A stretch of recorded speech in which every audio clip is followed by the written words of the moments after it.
8:11 de la mañana, estamos en vivo, esto es Buenos Días por VPI TV, 9:11 para quienes nos siguen desde Venezuela. Si se está preguntando qué establece esta ley Bolívar que fue aprobada ayer en la Cámara de Representantes de Estados Unidos y sobre todo a quién afecta, pues ya está con nosotros nuestra compañera Gabriela Peroso. Este tema que es noticia y por supuesto noticia. Gracias por estar con nosotros, bienvenida. Gracias a ti, Marjorie, y a toda la audiencia. Sí, específicamente esta ley Bolívar, a mí me agarró por sorpresa esta discusión, sin embargo ya fue aprobada y es una historia que viene desde hace bastantes años, porque esa fue una ley que entró a través del Senado de Estados Unidos. Los senadores Rick Scott y Marco Rubio han estado desde el principio en esto, ha tenido algunas enmiendas y tenía que pasar por la Cámara de Representantes y finalmente entonces es aprobada. Y me llama la atención quienes la introdujeron en esta ocasión. En primer lugar, rescatar el espíritu bipartidista de este tipo de legislaciones que nos darían tranquilidad a los venezolanos de saber que otras acciones podrían estar por venir, se podrían aprobar más medidas específicas para presionar al régimen de Nicolás Maduro. La introduce Debbie Wasserman Schultz, que es una de las congresistas por Florida, y Mike Waltz, quien no solamente juega en su papel como congresista, sino como el próximo asesor de seguridad nacional del presidente Donald Trump. Él hablaba específicamente que tenían que apoyar a todos esos venezolanos valientes que se han organizado y que han luchado contra la dictadura, y adicionalmente no solamente hablaba del carácter dictatorial del régimen de Nicolás Maduro, sino que entiende los lazos que tiene ese régimen con naciones como Rusia, China, Irán, y que obviamente lo convierte en una amenaza a la seguridad nacional de Estados Unidos. Cuando es entendido así, el tema de Venezuela tiene mayor prioridad y se podrían hacer muchas más acciones específicas. Esta es una ley que de alguna manera amplía cosas que ya existían, Marjorie. Por ejemplo, desde 2020 existen restricciones específicas a todo lo que sería la Secretaría de Defensa de Estados Unidos, que no pueden negociar ni con individuos, ni con entidades, ni con empresas, nada que tenga que ver con la estructura de la dictadura del régimen de Nicolás Maduro. Eso solamente ocurría en materia de defensa, ahora ocurre con todas las agencias del Estado. Sin embargo, cuando se hacía el análisis de esta ley específica que habla de arrendamiento y de propiedad y de contrataciones de ningún tipo por parte de entes públicos con la dictadura, se hablaba por ejemplo, la posibilidad de que el propio secretario de Estado de Estados Unidos, en este caso, si Marco Rubio es ratificado, por razones de interés nacional, pueda desactivar algunas de ellas. Y otra que es muy importante tener en cuenta, que luego esto a futuro puede cambiar, es que las licencias que emite la OFAC, el Departamento del Tesoro de Estados Unidos, no entran dentro de esta legislación, porque muchos se podrían estar preguntando, bueno, inmediatamente todo lo que tienen las petroleras extranjeras en suelo venezolano con respecto al tema petrolero y de gas quedan completamente desactivadas. No, estas no entran dentro de la legislación, a menos de que expresamente se cambien a través de un mecanismo específico. Por tanto, no cambia de manera significativa el régimen de sanciones en este instante, pero hay que tomar en cuenta las declaraciones que hacía en el marco de la aprobación de esta ley Mike Waltz, que sería una de las cabezas para América Latina y específicamente para el tema venezolano, que dijo que el régimen de sanciones tienen que seguir aplicándolo a Venezuela para presionar a Nicolás Maduro. Aquí el tema es los tiempos, Marjorie, es lo único que me preocupa. Sí, justo sobre eso quería hablar porque veía lo que fue el pronunciamiento de la representante María Elvira Salazar, que conoce muy de cerca la situación de Venezuela, y decía, esto es un rotundo mensaje de que la Cámara de Representantes de Estados Unidos no va a negociar con un tirano. Decía, el tiempo de Maduro se acabó y él lo sabe, y decía que no se iban a prestar a lo que tiene que ver con la opresión en contra de una democracia. Quisiera que habláramos acerca de eso, porque el 10 de enero es una fecha de vital importancia para Venezuela, pero Donald Trump asume aquí el 20 de enero. Entonces, ¿cuál es el poder de acción que tendría, por ejemplo, el presidente electo con respecto a lo que pudiese ocurrir en Venezuela el 10 de enero.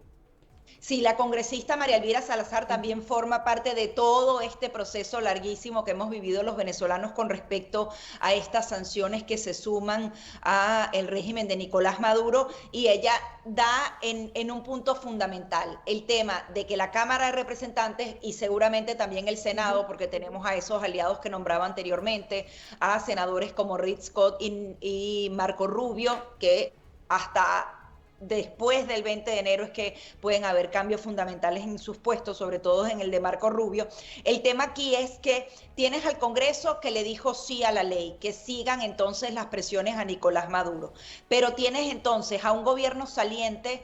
Le han pedido varios expertos venezolanos, tienes que tomar sanciones específicas ya que estás de salida, que haya mucha más presión al régimen de Nicolás Maduro para que antes del 10 de enero se produzca algún tipo de cambio, algún tipo de negociación, porque lo ideal, Marjorie, sería es que Nicolás Maduro quisiera sentarse a negociar, quisiera salir, quisiera preparar, pactar su salida antes de ese 10 de enero para que entonces el 10 de enero se dé el cambio fundamental por el que votaron los venezolanos, no por simplemente que lo quieras tú o yo, por lo que decidió el país. Si no se ejercen esas presiones, lamentablemente no va a pasar nada de aquí al 10 de enero. ¿Qué sucede? Que hay muchísimos movimientos internos en Venezuela. Oyes de la detención de un aliado de Nicolás Maduro, que lo visitaron los del SEBIN, después no. Hablaban de él, del Consejo Nacional Electoral. Yo creo que dentro del régimen de Nicolás Maduro hay demasiadas inseguridades y demasiadas preocupaciones. Entonces, si Estados Unidos activara, por ejemplo, una cantidad de sanciones personales a familiares, a testaferros del régimen, esto podría debilitar aún más todas esas cambios y esos temas internos que tienen en Venezuela. Adicionalmente, en la Unión Europea se habló y se ratificó, los 27 países siguen desconociendo a Nicolás Maduro y lo van a seguir haciendo después del 10 de enero. Pero ¿qué pasaría si se hiciera un conjunto de sanciones entre Estados Unidos y Europa, la presión que están pidiendo a través del Parlamento Europeo a la Corte Penal Internacional para que esta gente se asuste y entienda que no solamente internamente viven atrapados, vigilados por Nicolás Maduro y todos sus cómplices, sino que adicionalmente si intentaran salir también se les va a complicar el escenario? Esas presiones, si se ejercieran antes del 10 de enero, serían vitales. Sin embargo, no sabemos si se van a ejercer porque en plena transición aquí y con tantos problemas en el mundo, ahí vimos en el G20 insólitamente decir a Gustavo Petro que no va a hablar del tema de Venezuela. Hubo una reunión entre México, Chile y Brasil y no hablaron del tema de Venezuela, insólitamente, porque están tratando de fortalecer América Latina y es imposible hacerlo con el tema venezolano allí como una espina para esos países, sobre todo por el tema migratorio.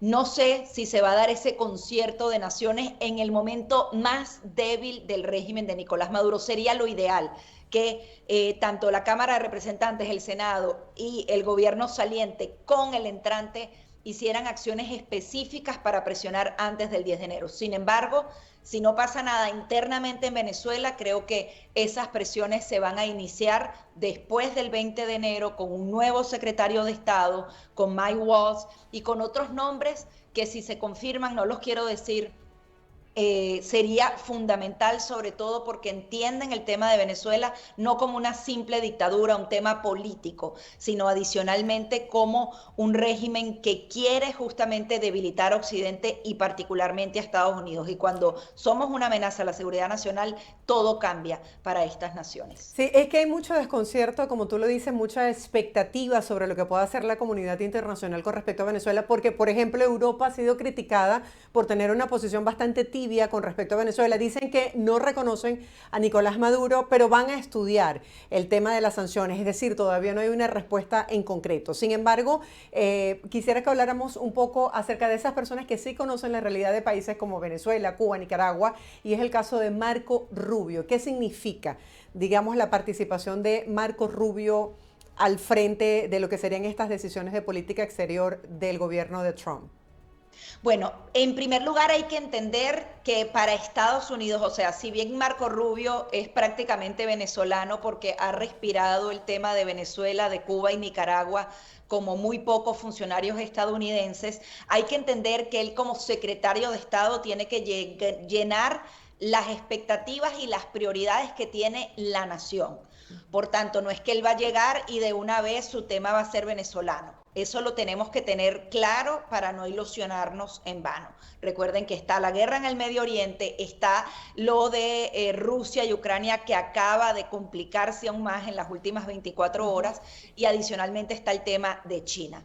No sabemos si van a haber acciones específicas con respecto a Venezuela tan rápidamente porque hay dos conflictos activos y uno dormido que son sumamente importantes para Estados Unidos. Sin embargo, tener ese secretario de Estado que seguramente sueña con la liberación de su país de origen, Cuba, obviamente es una gran carta. Adicionalmente, por lo mismo que te digo, no es lo mismo escuchar a funcionarios del Departamento de Estado hablar de una transición democrática, que las políticas, que la violación de los derechos humanos, a una persona que entiende que todo eso existe más planes específicos, Hezbollah dentro de Venezuela, los chinos aumentando su influencia en América Latina apoyados de Venezuela, Rusia también involucrados en todo eso, el tema de Irán, como te decía, con Hezbollah.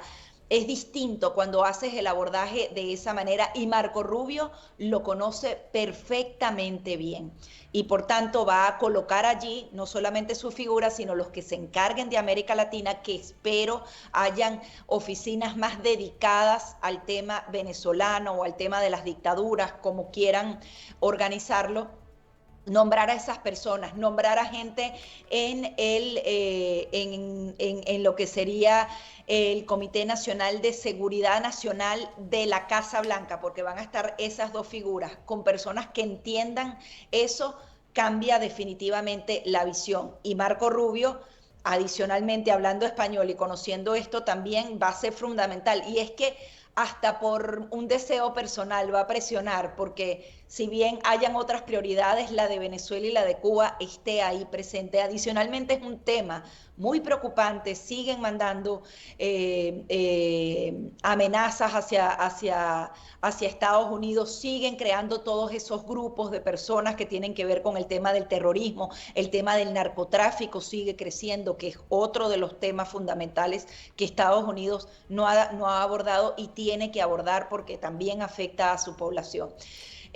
Entender eso de esa manera como un entramado criminal es completamente distinto y vendría entonces un secretario de Estado con ese entendimiento como Marco Rubio, adicionalmente con sangre latina que definitivamente nos pone sobre la mesa, a pesar de que hay otras prioridades para el país. Claro. Gaby, tu opinión objetiva como periodista, los pros y los contras de estos nombramientos como parte de su gabinete que ha hecho hasta ahora Donald Trump una vez asuma la Casa Blanca. Digamos, esos puntos que han levantado un polvorín por las críticas, puntos a favor y puntos en contra. Sí, bueno, hay varios nombramientos que definitivamente salen completamente de lo que sería la línea en la que un presidente nomina a personas específicas. Por ejemplo, hay preocupaciones con el nominado para la defensa. Es una persona que no tiene la carrera militar estructurada, relación específica con el Pentágono, sino un hombre que ha ido a guerras y adicionalmente ha sido presentador de televisión. Sin embargo, él quiere buscar gente fuera de lo que serían las estructuras para hacer cambios fundamentales. Hay que ver si obviamente este tipo de escogencias en donde no hay una experiencia específica, pragmática en esos cargos, realmente van a traer resultados positivos para el país. Y obviamente vendría otra vez un cambio en la política, máxima presión. Hay muchísimas personas que dicen que la máxima presión de la administración de Donald Trump no sirvió para nada. Hay incluso quienes dicen no se hizo absolutamente nada. Yo sí sé que se hizo y mucho, pero no se logró el objetivo. Cuando lo ves así, puedes decir entonces es una política fracasada, si lo quieres ver en blanco y negro.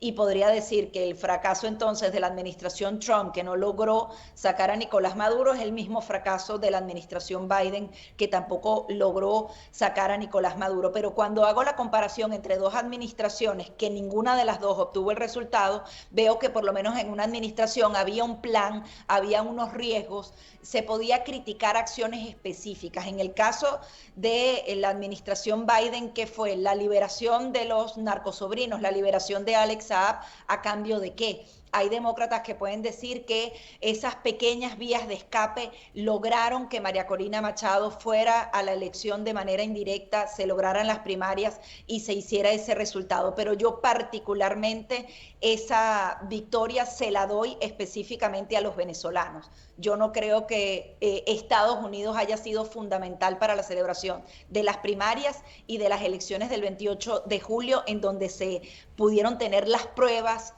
irrefutables del fraude. Eso se lo doy 100% a los venezolanos, no es una ganancia de Estados Unidos. Por tanto, tenemos una tercera oportunidad con nuevas políticas que se van a parecer más a las primeras, pero no sabemos si van a funcionar, y eso es un tema que tenemos que tener muy en cuenta. Hay quienes critican, por ejemplo, las sanciones sectoriales, el tema del petróleo, que Nicolás Maduro sí o sí va a seguir vendiendo petróleo, lo haga directamente a Estados Unidos a través de compañías norteamericanas o lo haga a través de India, de China, termina metiéndose la plata en el bolsillo. Y cuando se hace de la manera formal, eso entra al Banco Central, impacta en la inflación, impacta en la moneda, y eso de alguna manera permea en algún beneficio a sectores específicos o a la economía en general. Cuando se hace completamente de manera oscura, no lo hace así. ¿Vamos a volver entonces a ese régimen de sanciones sectoriales o se van a hacer, como dice Europa, voy a revisar el sistema de sanciones para que no impacte al pueblo venezolano? Eso podría ser creativo y distinto. Sí creo que se tienen que jugar nuevas estrategias que no pueden volver exactamente a la misma que teníamos antes de la administración de Biden, ni tampoco esta que ha sido de apaciguamiento y ha hecho que Nicolás Maduro se consolide aún más en el poder. Pero ¿cuál es la respuesta? No lo sé. Me llamaba la atención esa petición que hicieron individualidades ante la Comisión de Peticiones del Parlamento Europeo. Justamente la Unión Europea tiene un acuerdo con la Corte Penal Internacional de cooperación mutua, que además es vinculante, es decir, las decisiones que se tomaran y lo que se avance en esas investigaciones tienen que ser acatadas y ejecutadas. Le están pidiendo, ya está la investigación preliminar, la investigación en curso, ahora deberían venir o los llamados a interrogatorios a las personas que cometieron crímenes de lesa humanidad o las órdenes de captura por parte de la Corte Penal Internacional. Y no es lo mismo que lo pidan los venezolanos a que lo pida la Unión Europea. Si esa petición formal se hace, sería extraordinario y llegó de manos de personas que no tienen que ver con la política, con organizaciones no gubernamentales, sino expertos en derecho que pidieron ante el Parlamento Europeo ser escuchados y ahora le dicen: activa nuevamente esta alianza que tienes con la Corte Penal Internacional y vamos a acelerar la investigación a Venezuela. Eso también hace temblar al régimen de Nicolás Maduro y lo coloca en una posición bien delicada que podría provocar algunas traiciones. ¿Puede estar relacionado este tema, esta investigación de la Corte Penal, al hecho de que se hayan excarcelado algunos adolescentes en Venezuela? Aunque abogada especialista en este caso decía que solamente se ha liberado al 10% de los presos políticos en el país. Claro, es que estamos hablando de más de 2000 y tantas personas, sobre todo jóvenes, que es lo más doloroso, aunque bueno, cada individuo con un solo día de cárcel es trágico para cualquier familia. Es eso, es el 10%, son 140 y mañana, Marjorie, deciden volver a meter a 140 y lo hacen con apenas hacer así con los dedos. Ellos...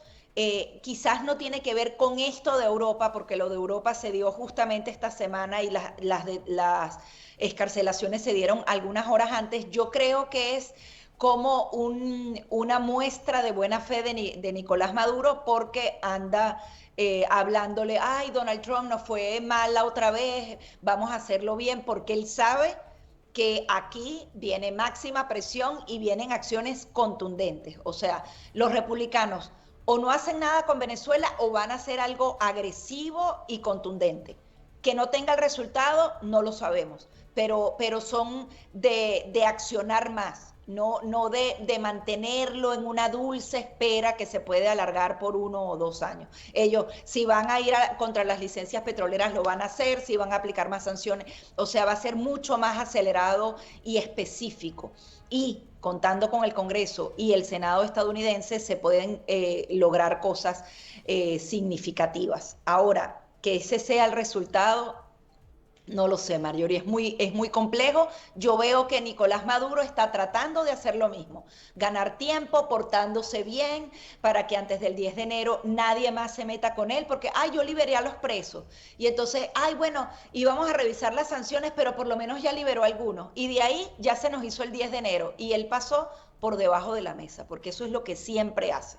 Tiene rato el fiscal hablando que van a analizar y van a revisar. Eso es puro cuento para que la comunidad internacional se lo crea, y capaz y ahorita van a soltar a los europeos para que a la gente se le pase, llega Navidad y no se presionó a Nicolás Maduro de aquí al 10 de enero, que era lo que hacía falta para provocar más quiebres internos dentro de su estructura. Gaby, y pareciera que lo que no es cuento es esta política de cero tolerancia en materia migratoria. Quisiera que retomáramos lo que ha dicho Trump, que recientemente aseguró que va a cumplir lo que prometió en campaña con respecto al control de las fronteras, e incluso se ha hablado de retomar una ley del año 1700 y algo, que se utiliza solo en casos de guerra para estas órdenes de deportación masiva. Quisiera que especificáramos un poco de qué se trata, lo que pudiese ocurrir, y sobre todo el nombramiento del llamado zar de la frontera. Sí, ya se habla de que se van a aplicar planes de emergencia nacional para cerrar la frontera, para sellarla de la manera que puedan, y obviamente eso implica, según lo que se ha rumorado, incluso el uso de militares dentro de la frontera, no militares haciendo, o sea, golpeando a la gente en las calles, sino simplemente tomando toda la zona de seguridad y haciendo el muro humano para que no entren más personas. Definitivamente vienen acciones concretas, como te he dicho. Ellos siempre han dicho que las deportaciones van más enfocadas al tema de los criminales. Siguen haciendo investigaciones específicas, por ejemplo, a la presencia del tren de Aragua acá, que está en más de 5 o 10 ciudades de Estados Unidos. Eso es gravísimo y tienen que salir ya, Marjorie, porque los venezolanos nos rayamos con gente tan indeseable que está aquí, que además viene a aprovecharse del sistema en vez de estar agradecidos de que Estados Unidos los dejó entrar. Las deportaciones masivas van enfocadas en primer lugar al tema de los criminales. Sí se podrían hacer deportaciones de personas que están en prisión, pero lo que he conversado con algunos expertos legales, con abogados, es que los venezolanos que tienen su proceso, que han colocado su asilo, que tienen algún tipo de papel, que tienen el parol, que tienen esos, por ahora no van a ser deportados porque están permaneciendo acá, si bien no con un estatus firme, tienen algún tipo de documentación que los ampara. Y obviamente esas deportaciones, si son 10 o 20 millones de personas que permanecen sin papeles acá, se van a enfocar en 1 millón y medio, muchos de ellos ya identificados, esos 13.000 homicidas sentenciados en sus países que andan sueltos acá, que los busquen y los apresen, los que están en las cárceles adicionalmente. El tema de las deportaciones sí se va a hacer, dicen que pueden utilizar activos militares para hacer esas deportaciones. Hay que esperarlo y, como te he dicho, Marjorie, es lo que decidió el pueblo de Estados Unidos, porque él no engañó, él no dijo, voy a hacer esto y ahora está aplicando estas medidas. Las ha hablado desde el día cero y la gente quiere que se ejecuten para tener orden. Obviamente se habla, y también me he reunido con algunos de los funcionarios que podrían formar parte del gabinete, que pueden venir planes espectaculares para traer a migrantes de manera legal, que los estudiantes de otros países puedan adquirir prácticamente de manera automática la Green Card una vez se gradúen acá. Eso también sería espectacular porque estás trayendo a muchos trabajadores y también tienes que trabajar el traer trabajadores de varios niveles porque definitivamente esa fuerza laboral existe y se necesita en Estados Unidos, pero no tiene que ser de una manera ilegal y desordenada. Son la primera potencia del mundo, se puede dar el lujo de traer a tantos migrantes como quiera de una manera organizada, como lo hace Canadá. Voy a traer gente que trabaja el queso, otros que hablan del campo, trabajadores para publicidad y mercadeo porque es lo que necesito. Los vas trayendo de una manera organizada y ellos adicionalmente tienen una vida más estable y un sueldo más digno, porque cuando estás aquí sin papeles, muchos se aprovechan de eso y te pagan lo que no deberían estarte pagando.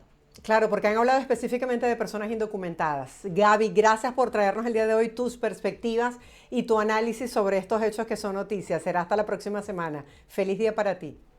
Feliz día también para ti, Marjorie, y para todos. Gracias.